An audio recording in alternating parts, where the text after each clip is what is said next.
चलिए जी अब आ जाते हैं स्कोरिंग शीट की तरफ। स्कोरिंग शीट में सबसे पहले नेम, गार्डियन, DOB यानी date of birth, date of assessment जिस डेट पे हमने असेसमेंट की थी, और क्रोनोलॉजिकल एज ईयर्स और मंथ्स में। अब इसमें टोटल 5 डोमेन्स की स्कोरिंग हम करते हैं, जैसे कि self help, motor, cognitive, language and socialisation. ये सारी इनकी आइटम्स की रेंज है और ये एज है।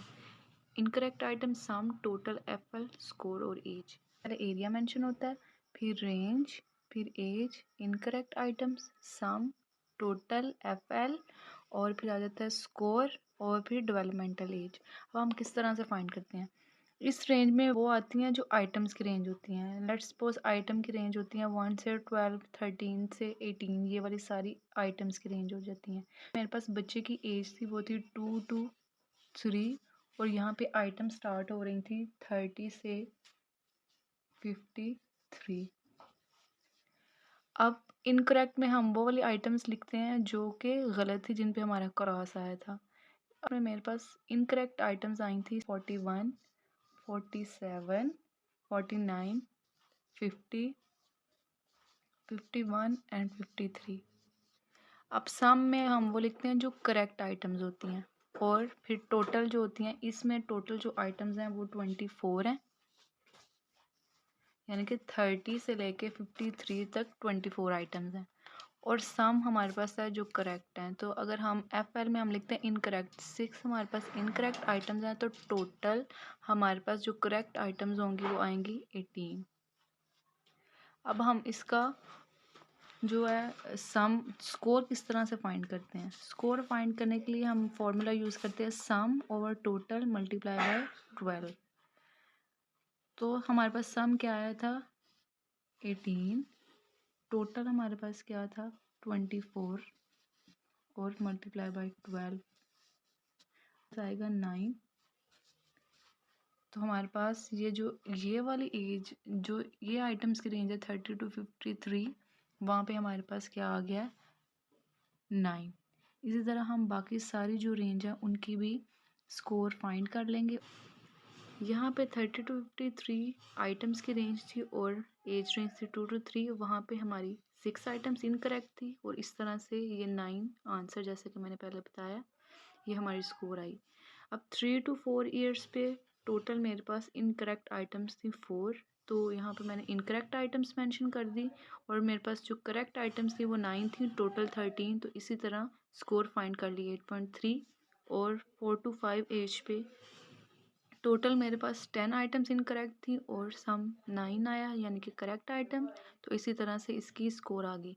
अब इस डोमेन में जो हमने डेवलपमेंटल एज वो किस तरह से फाइंड करनी है, ये इन सारी स्कोर्स को प्लस करेंगे और उसको 12 पे डिवाइड कर देंगे, तो हमारे पास क्या आ जाएगी, इस डोमेन की मेंटल एज आ जाएगी। यानी कि ये देखें, मैंने 9, 8.3 और 5.6 को ऐड किया और उसको 12 पर डिवाइड किया, तो हमारे पास डेवलपमेंटल एज क्या आ गई 1.9, यानी कि 1 ईयर 9 मंथ्स। अब इसी तरह मैंने सबकी बाकी फाइंड कर लिया। मोटर डोमेन की मेरे पास क्या आई है मेंटल एज 1.1, कॉग्निटिव 2.5, लैंग्वेज 1.5, और सोशलाइजेशन में क्या आई है 2.4। अब ये जो सारी डोमेन्स की एज आ गई है, हम एट द एंड पे इन सबको प्लस करेंगे और हम इसको 5 पे डिवाइड कर देंगे, क्योंकि टोटल 5 डोमेन्स है तो हम इनको 5 पे डिवाइड करेंगे। तो जो एंड में हमारा आंसर आएगा वो होगी डेवलपमेंटल एज। तो क्या आई है इसकी डेवलपमेंटल एज 1.8, यानी कि 1 ईयर 8 मंथ्स। तो इसी तरह हम लोग ये स्कोरिंग कर लेंगे इसकी। और नेक्स्ट स्टेप है हमारा डेवलपमेंटल एज कैसे फाइंड करते हैं। बेसिकली हम सम ऑफ ऑल डोमेन्स ओवर 5 वाला फॉर्मूला यूज़ करते हैं, यानी कि सम ऑफ ऑल डोमेन्स में जो हर डोमेन की एज आई है उसको हम प्लस करेंगे और 5 पे डिवाइड कर देंगे। टोटल 5 डोमेन्स है इसलिए हम 5 पे डिवाइड कर देंगे, तो हमारे पास जो डेवलपमेंटल एज आएगी बच्चे की वो है 1.8, मतलब 1 ईयर 8 मंथ्स। तो डेवलपमेंटल डेफिसिट हम किस तरह से फाइंड करते हैं, क्रोनोलॉजिकल एज में से हम डेवलपमेंटल एज को माइनस कर देते हैं, तो हमारे पास क्या डेवलपमेंटल डेफिसिट आ जाता है 2.8 में से 1.8 माइनस किया तो हमारे पास क्या आ गया 1.0, जो कि डेवलपमेंटल डेफिसिट है 1, मतलब बच्चा 1 ईयर अपनी क्रोनोलॉजिकल एज से पीछे है। तो ये इस तरह से हम लोग सारी स्कोरिंग कर लेंगे। Now we are moving towards interpretation. Interpretation के लिए हम लोग एक टेबल बनाएंगे जिसके 5 कॉलम्स होंगे। फर्स्ट कॉलम में एडाप्टिव स्किल, सेकंड में first missed item, third last correct item, fourth current functioning and fifth developmental age. Adaptive skills में हमने सारी जो पांचों डोमेन्स है वो मेंशन किए हैं।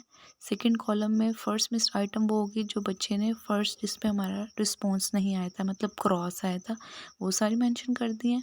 लास्ट करेक्ट आइटम मतलब जो हमने लास्ट टिक किया था वो मेंशन किया सारा।